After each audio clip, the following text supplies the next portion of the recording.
Welcome to Alexander Dennis. Bienvenidos a Alexander Dennis. Witamy w Alexander Dennis. Willkommen bei Alexander Dennis. Benvinguts a Alexander Dennis. Bienvenue à Alexander Dennis. Welcome back for another bus review, New Zealand edition, in collaboration with another YouTuber, Raffy Abo.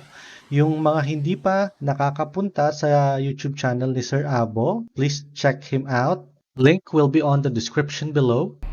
Ayos ba? Parang ano lang, P2P. No? Presenting in New Zealand Enviro 500 series. Ang ADL ay isang pandaigdigang nangunguna sa disenyo at paggawa ng mga double-deck bus at sila din ang pinakamalaking tagagawa ng bus at coach ng UK. Nag-aalok ang ADL ng single at double-deck buses sa ilalim ng tatak na Alexander Dennis, pati na rin ang mga coach ng Plaxton na may mga sasakyan may serbisyo sa UK, Ireland, Europe, Hong Kong, Singapore, New Zealand, Mexico, Canada, at ang United States. Ang bus nila ay low to zero emission at ang pagpipilian ay ang mga sumusunod: biogas, hybrid, fully electric, at hydrogen fuel cell. Itong bus na to ay may engine na Cummins 8.9 liters, 6-cylinder turbocharged, diesel engine, certified Euro 5 emission standard po siya. Meron din siyang engine bay fire suppression installed. Ito yung diagram.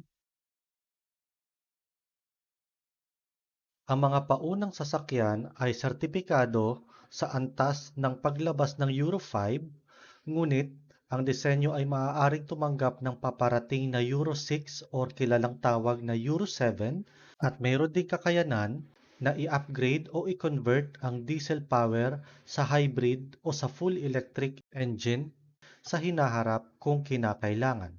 So masasabi natin na ang Enviro 500 series ay future-proof.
Usapang suspension naman tayo.